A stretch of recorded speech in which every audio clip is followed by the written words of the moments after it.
Bharat Ratna doctor Bhimrao Ambedkar ಅವರಿಗೆ ಕೋಟಿ ಕೋಟಿ ನಮನ. ಇವರ ಜೀವನವನ್ನು ಆಧರಿಸಿ ಈ ಧಾರಾವಾಹಿಯನ್ನು ನಿರ್ಮಿಸಲಾಗಿದೆ. ರಾಷ್ಟ್ರಕ್ಕೆ, ರಾಷ್ಟ್ರದ ಜನರಿಗೆ ಅಂಬೇಡ್ಕರರ ಕೊಡುಗೆ ಅಪಾರ. ಹಲವಾರು ಅಧಿಕೃತ ಪುಸ್ತಕಗಳನ್ನು ಆಧರಿಸಿ ಈ ಕಥೆಯನ್ನು ತಮ್ಮ ಮುಂದೆ ಇಡಲಾಗಿದೆ. ಈ ಧಾರಾವಾಹಿಯನ್ನು ವಾಹಿನಿಯು ನಿಷ್ಠೆಯಿಂದ ನಿರ್ಮಿಸಿದ್ದು, ಬಾಬಾ ಸಾಹೇಬರ ಜೀವನ ಮತ್ತು ಸವಿಸಿದ ಹಾದಿ ಪ್ರತಿಯೊಬ್ಬರಿಗೂ ಸ್ಫೂರ್ತಿ ನೀಡುತ್ತದೆ ಎಂಬುದನ್ನು ವಾಹಿನಿಯು ಬಲವಾಗಿ ನಂಬಿದೆ. ಹೌದು, ಇದಕ್ಕೂ ನನಗೂ ಯಾವುದೇ ಸಂಬಂಧನೂ ಇಲ್ಲ. ಮತ್ತೆ ಇದನ್ನ ನಾನು ಮಾಡಿಲ್ಲ ಸಾಹೇಬ್ರೆ. ಈ ಕಾರ್ಯ ನಿಂದಲ್ಲ ಅಂದ್ಮೇಲೆ ಮತ್ತಿನ್ಯಾರ್ದು? ಅವರು ಅದನ್ನೇ ಹೇಳ್ತಿದ್ದಾರೆ, ಭೀಮರಾವೇ ಹೇಳಿರೋದು ಅಂತ. ಇನ್ಸ್ಪೆಕ್ಟರ್ ಸಾಹೇಬ್ರೆ, FIR ಬರೀರಿ ಮೊದ್ಲು. ಭೀಮರಾವ್ ಆ ಮಕ್ಳತ್ರ ಮಾತಾಡಿರ್ತಾರೆ, ಬರೀರಿ. ನಮಗ್ ಗೊತ್ತು ಇವರೇ ಮಾಡಿರೋದು ಅಂತ, ಆದ್ರೆ ನಾವ್ ಯಾವ ದೂರು ಕೊಡಲ್ಲ. ನೀವ್ ಹೋಗಿ.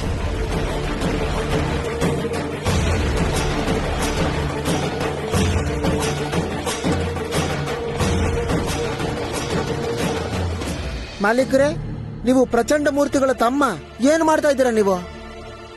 ಹಾ, ನೀವು ಮೇಲ್ನೋರಾಗಿ ಕೆಳವರ್ಗದ ಈ ವ್ಯಕ್ತಿಗೆ ನೀವ್ಯಾಕೆ ಸಹಾಯ ಮಾಡ್ತಿದ್ದೀರಾ? ನನ್ಗೇನನ್ಸುತ್ತೆ ಅಂದ್ರೆ, ಕೆಳವರ್ಗದ ಈ ಭೀಮರಾವ್ನ ಉದ್ಧಾರ ಮಾಡಬೇಕು ಅನ್ನೋ ನಶೆ ಹತ್ತಿದೆ ಇವ್ರಿಗೆ. ವೈಭವ ಮೂರ್ತಿಗಳೇ, ಹೀಗೆಲ್ಲ ಯಾಕೆ ಮಾಡ್ತಿದ್ದೀರಾ? ಇನ್ಸ್ಪೆಕ್ಟ್ರೆ, ನಿಮ್ ಮಾತ್ ಮೇಲೆ ನಿಮ್ಗೆ ಗೌರವ ಇದೆಯೋ ಇಲ್ವೋ?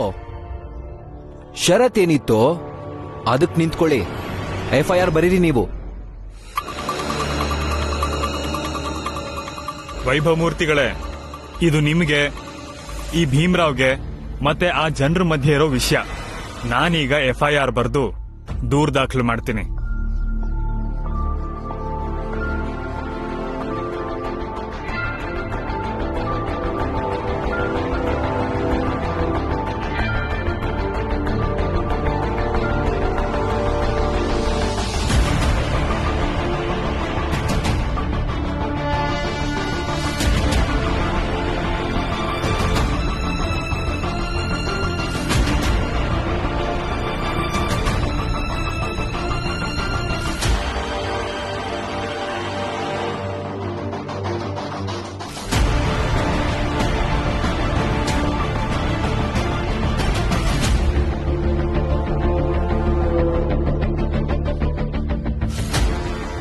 ನಾನು ಫ್ಯಾಕ್ಟ್ರಿಗೆ ಹೋಗಿ ಅವ್ರ ಜೊತೆ ಮಾತಾಡ್ ಬರ್ತೀನಿ.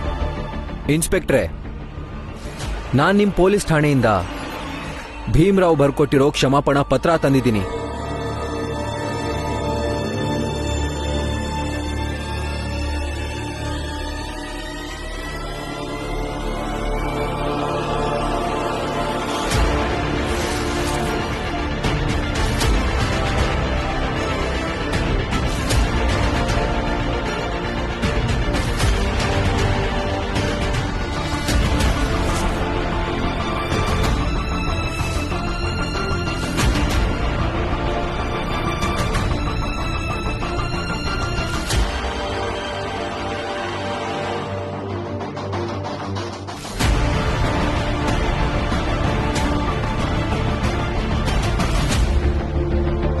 ನೀವಿನ್ ಹೊರಡಿ ಇನ್ಸ್ಪೆಕ್ಟ್ರೆ.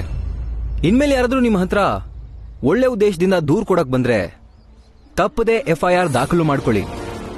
ಈಗೆಲ್ಲ ಷರತ್ ಹಾಕ್ಬೇಡಿ. ಸರಿ ತಪ್ಪುಗಳ ವ್ಯತ್ಯಾಸ ಇನ್ಸ್ಪೆಕ್ಟರ್ ಆದವ್ರಿಗೆ ಗೊತ್ತಿರಬೇಕು.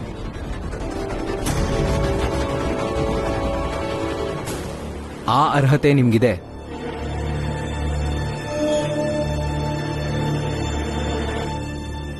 ಹೊರಡಿ.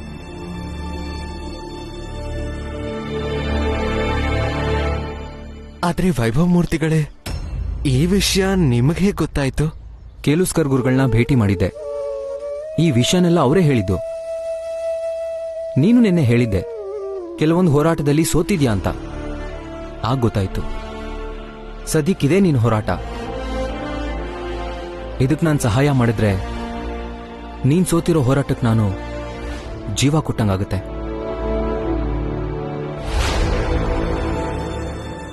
ನೋಡಿ ವೈಭವ ಮೂರ್ತಿಗಳೇ, ನಿಮ್ ಹಿರಿಯಣ್ಣ ಪ್ರಚಂಡ ಮೂರ್ತಿಗಳು ನಮ್ ಜೊತೆ ಹೇಗ್ ನಡ್ಕೊಂಡಿದ್ದಾರೆ ಅಂತ ನಿಮಗ್ ಸರಿಯಾಗಿ ಗೊತ್ತಿಲ್ಲ. ನಮ್ಮನ್ನ ಅವರು ಬಹಳ ಕೀಳಾಗಿ ಕಾಣ್ತಾರೆ. ಮತ್ತೆ ನಾವು ಅವ್ರ ಮುಂದೆ ಸ್ವಲ್ಪ ಜೋರಾಗಿ ಮಾತಾಡಿದ್ರು ಕೆಂಡದಂತ ಕೋಪ ಮಾಡ್ಕೋತಾರೆ. ಮತ್ತೆ ಇವಾಗ ಈ ವಿಷಯಕ್ಕೆ ಅವರನ್ನ ಎದುರು ಹಾಕೊಳಕ್ ಆಗಲ್ಲ. ಹೌದು ವೈಭವ ಮೂರ್ತಿಗಳೇ, ಜೀಜಾಬಾಯಿ ಹೇಳ್ತಿರೋದು ಸರಿ ಇದೆ. ಮತ್ತೆ ಫ್ಯಾಕ್ಟರಿ ಮಾಲೀಕರು ಕೂಡ ಮೇಲ್ವರ್ಗದವರು. ನಿಮ್ಮ ಹಿರಿಯಣ್ಣನ್ಗೆ ಏನಾದ್ರೂ ಈ ವಿಷಯ ಗೊತ್ತಾದ್ರೆ ನಮ್ಮನ್ನ ಹುಟ್ಟಿಲ್ಲ ಅನ್ಸ್ಬಿಡ್ತಾರಷ್ಟೇ. ವೈಭವಮೂರ್ತಿಗಳೇ, ನೀವು ಅವ್ರ ತಮ್ಮ, ಅವ್ರು ನಿಮ್ಗೇನು ಮಾಡಲ್ಲ. ಆದ್ರೆ ಈ ನಮ್ಮ ವಟಾರನ ಸ್ಮಶಾನನೇ ಮಾಡಿಬಿಡ್ತಾರೆ. ಇಲ್ಲ, ಹಾಗೆಲ್ಲ ಏನೂ ಆಗಲ್ಲ. ಅಕಸ್ಮಾತ್ ಅವರು ಪ್ರಯತ್ನ ಪಟ್ರು ನಾನು ಅವ್ರನ್ನ ತಡಿತೀನಿ. ಯಾಕಂದ್ರೆ ಈ ವಟಾರದಲ್ಲಿ ನನ್ನ ಸ್ನೇಹಿತ ಭೀಮ್ರಾವ್ ಇದ್ದಾನೆ.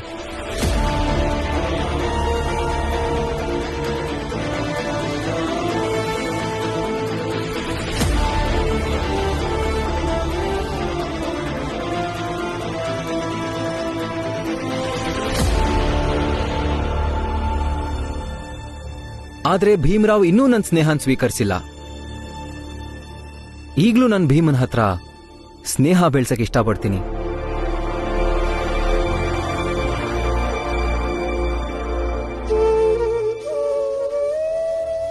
ನೋಡಿಮಾ, ನೀವು ಭೀಮಾ ಅವ್ರ ತಾಯಿ ಅಲ್ವಾ? ಮಲ್ತಾಯಿ ಆದ್ರೇನಂತೆ, ತಾಯಿನೇ ಅಲ್ವಾ?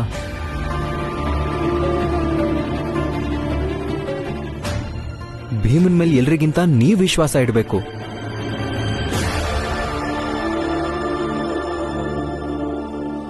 ಭೀಮನ್ ದೃಷ್ಟಿಕೋನ ಎಷ್ಟು ಸ್ಪಷ್ಟವಾಗಿದೆ ಅಂದ್ರೆ, ಲಂಡನ್ನಲ್ಲಿ ವಿದ್ಯಾಭ್ಯಾಸ ಮಾಡಿರೋ ಎಷ್ಟೋ ಜನಕ್ಕೆ ಈ ದೃಷ್ಟಿಕೋನ ಇಲ್ಲ.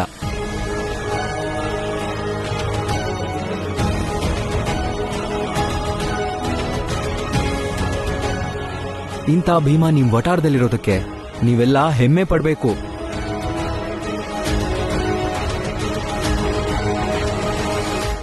ಅದಕ್ಕಿಂತ ಹೆಚ್ಚಾಗಿ ಆ ದೇವರಿಗೆ ನೀವು ಎಷ್ಟು ನಮಸ್ಕಾರ ಹಾಕಿದ್ರು ಸಾಲದು, ಭೀಮನಂತ ಮಗನ್ ಕೊಟ್ಟಿರೋದಕ್ಕೆ.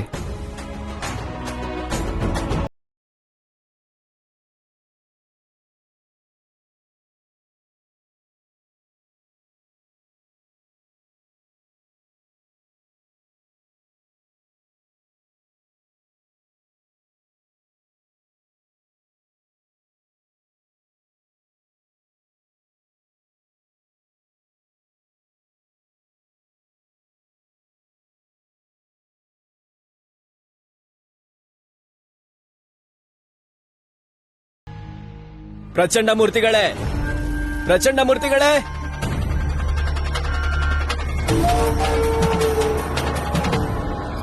ಏನಾಯ್ತು ನರೋತ್ತಮ?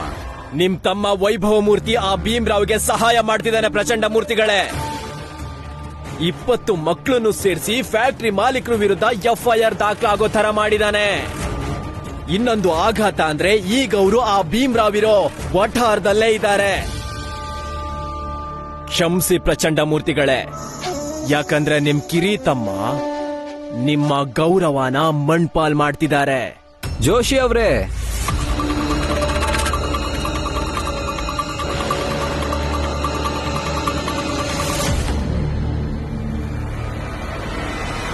ನಾನು ಯಾವತ್ತೂ ಸುಳ್ಳು ಹೇಳಲ್ಲ ಅಂತ ನಮ್ಮ ಅಣ್ಣಂಗೂ ಗೊತ್ತು. ಹುಟ್ದಾಗಿಂದ ಇಲ್ಲಿವರೆಗೂ ನಾನು ಯಾವತ್ತೂ ಸುಳ್ಳು ಹೇಳ್ದವನಲ್ಲ. ಹೌದು, ನಾನು ಭೀಮ್ರಾವ್ ವಟಾರಕ್ಕೆ ಹೋಗಿದ್ದೆ. ಪಟಾಕಿ ಫ್ಯಾಕ್ಟ್ರಿಗೆ ಬೆಂಕಿ ಬಿದ್ಮೇಲೆ ಭೀಮ್ರಾವ್ ಭಾಮೈದ್ನ ಕಾಣೆಯಾಗಿದ್ದಾನೆ ಅಂತ ಕೇಲುಸ್ಕರ್ ಗುರುಗಳಿಂದ ವಿಷಯ ಗೊತ್ತಾಯ್ತು. ಅವ್ರಿಗೆ ಸಹಾಯ ಮಾಡ್ಬೇಕನ್ನಿಸ್ತು, ಅದಕ್ಕೆ ಅಲ್ಲಿಗೆ ಹೋಗಿದ್ದೆ. ನೋಡಿದ್ರಾ? ನೋಡಿ ಇವ್ರನ್ನ. ವೈಭವ್ ಮೂರ್ತಿ, ರಜಕ್ಕೆ ಅಂತ ಬಂದಿದ್ದೀರಾ? ಇಡೀ ಮುಂಬೈನ ಎಷ್ಟು ಬೇಕಾದ್ರೂ ಸುತ್ತಾಡಿ. ಆ ವಠಾರದಲ್ಲಿ ಅಂತದ್ ಏನಿದೆ? ಜೋಶಿ ಅವರೇ, ಸುತ್ತಾಡ್ಬೇಕಾದ್ರೆ ಯಾವ ಜಾಗ ನಮ್ಗೆ ಹೆಚ್ಚು ಕುತೂಹಲ ಹುಟ್ಟಿಸುತ್ತೋ ಅಲ್ಲಿಗೆ ಭೇಟಿ ಕೊಡಬೇಕು. ಭೀಮ್ರಾವ್ ಇರೋ ವಠಾರ ನನಗೆ ಹೆಚ್ಚು ಕುತೂಹಲ ಅನಿಸ್ತು, ಅದಕ್ಕೆ ನಾನು ಅಲ್ಲಿಗೆ ಹೋಗಿದ್ದೆ. ಆ ಕುತೂಹಲ ನಿಮ್ಗೆಲ್ಲ ಅರ್ಥ ಆಗಲ್ಲ. ವೈಭವ್, ನಾನು ಎಷ್ಟು ಸಲ ಹೇಳಿದ್ದೀನಿ, ಇನ್ನೂ ಅರ್ಥ ಆಗಿಲ್ವಾ ನಿನ್ಗೆ? ನಾನು ನಿಮ್ಗೆ ಹೇಳಿದ್ದೀನಲ್ವಾ ಅತ್ಗೆ, ನಾನು ಓದೋದ್ ನಿಲ್ಸಲ್ಲ ಅಂತ, ನಾನು ಲಂಡನ್ಗೆ ವಾಪಸ್ ಹೋಗಲ್ಲ ಅಂತ ನಿಮ್ಗೆ ಯಾರ ಹತ್ರನೂ ಹೇಳಿಲ್ವಲ್ಲ. All I am saying is, ನಾನು ಇಲ್ಲಿರೋ ತನಕ ನಂಗೆ ಇಷ್ಟ ಬರೋ ಥರ ಇರ್ತೀನಷ್ಟೆ. ಪ್ರಚಂಡ ಮೂರ್ತಿಗಳೇ, ನಿಮ್ ತಮ್ಮ ನಿಮ್ ಮಾತ್ ಕೇಳೋ ತರ ಕಾಣಿಸ್ತಿಲ್ಲ. ತಲೆ ಕೆಟ್ಟಿದೆ ಅನ್ಸುತ್ತೆ. ತಲೆ ಕೆಟ್ಟಿರೋದು ನಿನಗೆ ನರೋತ್ತಮ್ಮ. ನಮ್ ತಮ್ಮ ರಜೆಗೋಸ್ಕರ ಇಲ್ಲಿಗೆ ಬಂದಿದ್ದೀನಿ ಅಂತ ಹೇಳಿದಂತಾನೆ ಅವನ್ ಪಾಡಿಗೆ ಅವನಿರ್ಲಿ ಬಿಡು. ಅದೇನ್ ಇಷ್ಟ ಆಗುತ್ತೋ ಮಾಡ್ಲಿ. ಇದ್ರ ಮಧ್ಯೆ ಮಾತಾಡಕ್ಕೆ ನೀನ್ ಯಾರು? ಇನ್ಯಾವತ್ತೂ ನಮ್ ತಮ್ಮನ ವಿರುದ್ಧ ಕಿವಿ ಚುಚ್ಚಕ್ ಬರಬೇಡ. ಹೋಗಿಲ್ಲಿಂದ.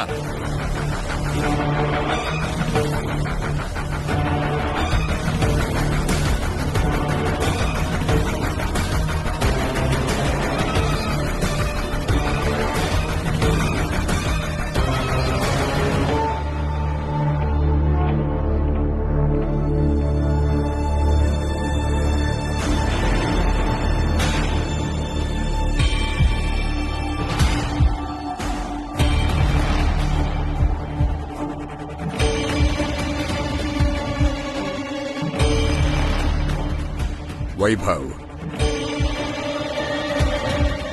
ನಿನ್ ರಜಾ ಇನ್ 20 ದಿನಕ್ಕೆ ಮುಗಿಯುತ್ತೆ. ಆಮೇಲೆ ನೀನು ಲಂಡನ್ಗೆ ಹೋಗ್ತೀಯ. ಆಮೇಲೆ ಭೀಮ್ರಾವ್ನ ಕಾಪಾಡಕ್ ಯಾರೂ ಇರಲ್ಲ. ಆಮೇಲೆ ಆ ಭೀಮ್ರಾವ್ಗೆ ಆ ವಟಾರದಲ್ಲಿರೋ ಜನರ ಕೈಯಲ್ಲೇ ಸರಿಯಾಗಿ ಬುದ್ಧಿ ಕಲಿಸ್ತೀನಿ. ರಮಾ, ನನ್ನಿಂದ ಮನೆಯವ್ರಿಗಾಗ್ಲಿ ಅಥವಾ ನಮ್ ವಟಾರದವ್ರಿಗಾಗ್ಲಿ ಮತ್ತೆ ತೊಂದರೆ ಆಗೋದು ನನಗಿಷ್ಟ ಇಲ್ಲ. ಆದ್ರೆ ಏನ್ ಮಾಡೋದು?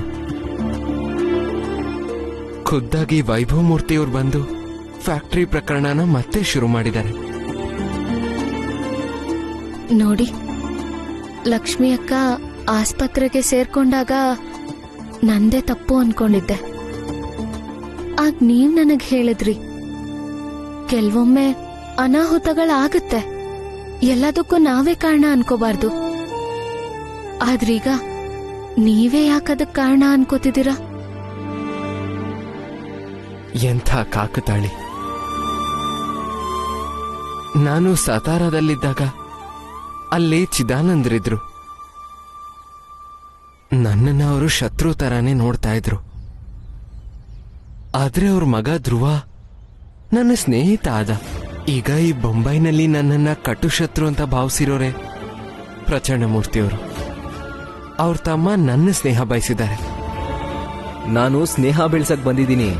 ಹೇಳು ಭೀಮ್ರಾವ್, ನನ್ ಜೊತೆ ಸ್ನೇಹ ಬೆಳೆಸ್ತೀಯಾ? ಆಗ್ಲೂ ಸಹ ಧ್ರುವಂಗೆ ಬಹಳ ಕಷ್ಟ ಆಯ್ತು ಪಾಪ.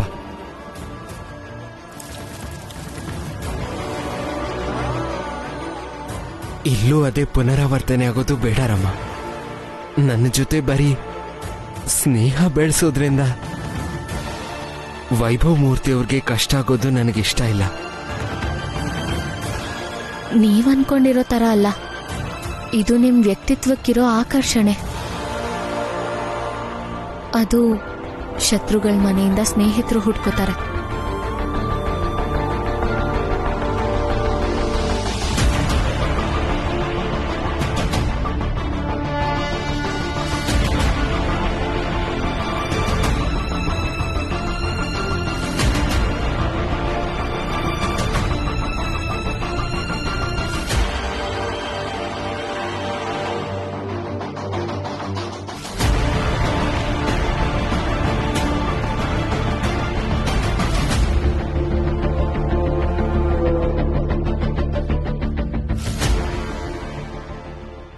ವೈಭವ ಮೂರ್ತಿ, ನಿನ್ನಿಂದಾಗಿ ಪ್ರಚಂಡ ಮೂರ್ತಿಗಳಿಂದ ನಾನ್ ಬಯಸ್ಕೊಳ್ಳೋ ಆಯ್ತು. ನಂಗೆ ನರೋತ್ತಮ್ ಜೋಶಿ ನಾನು ಮೇಲ್ವರ್ಗದವನ್. ನಾನು ಅದ್ ಹೆಂಗ್ ಬಯಸ್ಕೊಳಕ್ ಸಾಧ್ಯ? ಆ ಪ್ರಚಂಡ ಮೂರ್ತಿಗಳು ಏನಂತ ಹೇಳಿದ್ದು? ಕಿವಿ ಚುಚ್ಚಕ್ ಬರ್ಬಾರ್ದಂತೆ.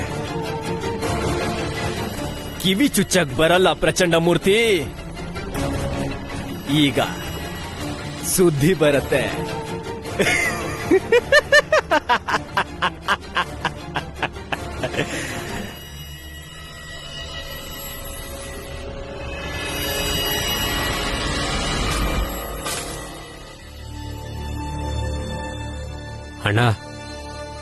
ಎಡ್ಗಣ್ ಯಾಕೋ ಬಡ್ಕೋತಿದೆ. ನಂಗೆ ಯಾಕೋ ಕೆಟ್ಟದಾಗತ್ತೆ ಅನ್ಸುತ್ತೆ. ಮೊದ್ಲು ಪ್ರಚಂಡ ಮೂರ್ತಿಗಳನ್ನ ಎದುರಾಕೊಂಡ ಭೀಮ, ಈಗ ಅವ್ರ ತಮ್ಮ ವೈಭವ್ ಮೂರ್ತಿಗಳ ಜೊತೆ ಸ್ನೇಹ ಬೆಳೆಸ್ತಿದ್ದಾನೆ. ಪೊಲೀಸ್ನವರು FIR ದಾಖಲು ಮಾಡಿದ್ದಾರೆ. ಇಷ್ಟೊತ್ತಿಗೆ ಆ ಫ್ಯಾಕ್ಟರಿ ಮಾಲೀಕರಿಗೆ ಖಂಡಿತ ವಿಷಯ ಮುಟ್ಟಿರುತ್ತೆ. ಈಗ ಮತ್ತೊಂದು ಹೋರಾಟ ಶುರು. ಒಂದಂತೂ ಸತ್ಯ ತಿಳ್ಕೊಳ್ಳಿ, ಈ ವಟಾರಕ್ಕೆ ಮತ್ತೆ ನಮ್ಗೆ ಅಪಾಯ ತಪ್ಪಿದ್ದಲ್ಲ. ಯಾಕ್ರಪ್ಪ, ನೀವೆಲ್ಲ ಶುದ್ಧೀಕರಣ ಮಾಡ್ಕೊಂಡಿರೋರು, ನೀವ್ಯಾಕ್ ಭಯ ಪಟ್ಕೋತಿದ್ದೀರಾ? ಜಾತಿಲಿ ಮೇಲ್ನೋರಾಗಿದ್ದೀರಾ. ನಿಮ್ ಯೋಗ್ಯತೆ ಈಗ ಹೆಚ್ಚಾಗಿದೆ, ಜವಾಬ್ದಾರಿನೂ ಹೆಚ್ಚಾಗಿದೆ. ನೀವ್ಯಾಕ್ ಭಯ ಪಡ್ತಿದ್ದೀರಾ? ಒಂದ್ ವಿಷಯ ಹೇಳಿ, ನೀವು ಮುಂಚಿಂದಾನೂ ಭಯಸ್ತ್ರೆ, ಶುದ್ಧೀಕರಣ ಆದ್ಮೇಲೂ ಭಯ ಪಡ್ತಿದ್ದೀರಾ. ಇಷ್ಟೆಲ್ಲ ನಾಟಕ ಆಡಿ ಆಟ ಆಡಿ ಶುದ್ಧೀಕರಣ ಆದ್ರಲ್ಲ, ಏನ್ ಪ್ರಯೋಜನ ಅದ್ರಿಂದ? ಅದಕ್ಕಿಂತ ನಮ್ ತರಾನೇ ಬದುಕ್ಬೋದಿತ್ತಪ್ಪ. ಬಾಯಿಗೆ ಬಂದಂಗ್ ಮಾತಾಡ್ಬೇಡ ಸರ್ಸಮ್ಮ. ಹೌದಾ? ನಮ್ ಸುತ್ತಲೂ ಸಾವು ಸುತ್ತ ಹೊಡಿತಾ ಐತೆ. ನನ್ ಹತ್ರ ಒಂದು ಉಪಾಯ ಇದೆ.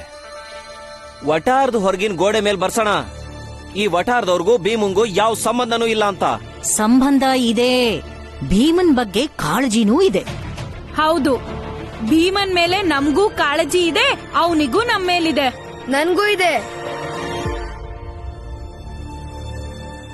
ನೋಡು ಭೀಮಾ,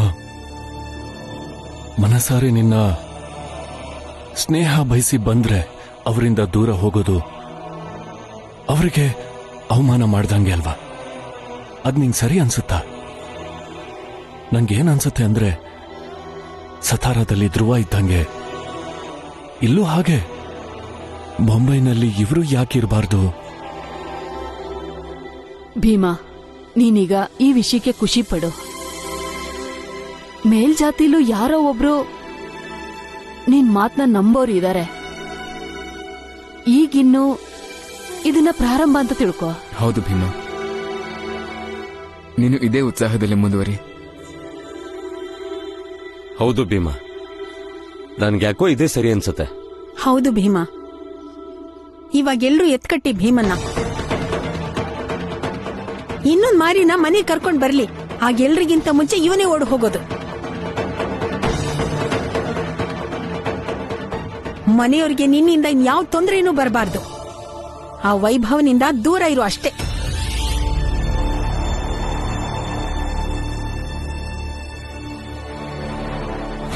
ಅವ್ರು ದೂರನೇ ಇದಾರೆ ಅತ್ತೆ. ಆದ್ರೆ ಭೀಮಭಾವನ್ ನಂಬಕ್ಕಾಗಲ್ಲ ನಾವು. ಆದರ್ಶದ ಹೆಸರಿಟ್ಕೊಂಡು ತಮ್ಮ ಮಾತನ್ನ ತಾವೇ ಮರ್ತು ಬಿಡ್ತಾರೆ.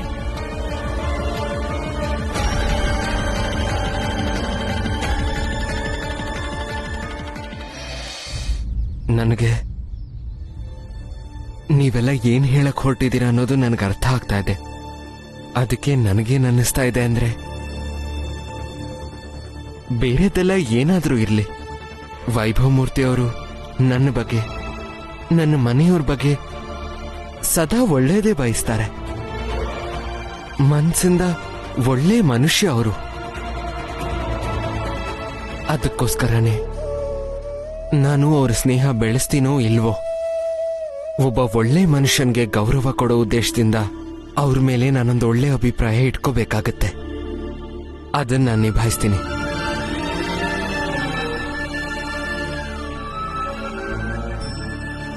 ಅಪ್ಪ, ನಾನು ಕೆಲ್ಸಕ್ಕೆ ಹೊರಡ್ತೀನಿ. ಆನಂದಣ್ಣ, ನಾನೊಂದು ಯೋಚನೆ ಮಾಡಿದ್ದೀನಿ. ನೀವೊಂದ್ಸಲ ವೈಭವ್ ಮೂರ್ತಿಗಳ ಹತ್ರ ಮಾತಾಡಿ. ಅವ್ರಿಗೆ ಸಾಕಷ್ಟು ಜನ ಗೊತ್ತಿದ್ದಾರೆ. ಎಲ್ಲೋ ಒಂದ್ ಕಡೆ ಕೆಲ್ಸ ಸಿಗ್ಬೋದು. ತಲೆಗಿಲೆ ಕೆಟ್ಟಿದ್ಯಾ ನಿಂಗೆ ರಮ್ಮ? ನಮ್ಗೆ ಯಾರ ಸಹಾಯನೂ ಬೇಕಿಲ್ಲ. ಕೆಲ್ಸ ಸಿಕ್ಕಿದ್ರೆ ಸಿಕ್ಲಿ, ಬಿಟ್ರಿ ಬಿಡ್ಲಿ.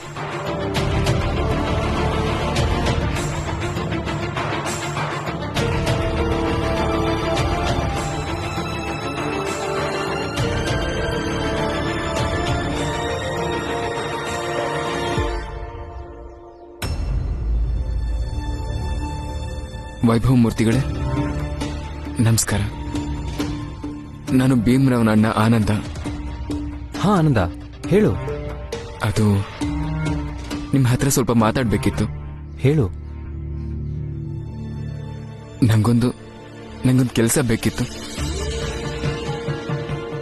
ಎಲ್ರೂ ಹೇಳಿದ್ರು ನಿಮ್ ಹತ್ರ ಸಹಾಯ ಕೇಳೋದು ಸರಿ ಇಲ್ಲ ಅಂತ ನಂಗೂ ಹಾಗೆ ಅನ್ಸ್ತು. ನಿಮ್ ಹತ್ರ ನಾನ್ ಬಂದು ಸಹಾಯ ಕೇಳೋದು ಸರಿ ಇಲ್ಲ ಅಂತ. ಆದ್ರೆ ಸಂಜೆ ಹೊತ್ತು ಮನೆಗ್ ಬಂದಾಗ ಕೆಲ್ಸ ಇಲ್ಲದೆ ಖಾಲಿ ಜೇಬಲ್ ಬಂದ್ರೆ ಮನೆಯವ್ರಿಗೆ ಮುಖ ತೋರ್ಸೋಕ್ಕೂ ಆಗಲ್ಲ. ಅದಕ್ಕೆ ತುಂಬಾ ಕಷ್ಟಪಟ್ಟು ನಿಮ್ ಮುಂದೆ ಕೇಳಕ್ ಬಂದಿದ್ದೀನಿ.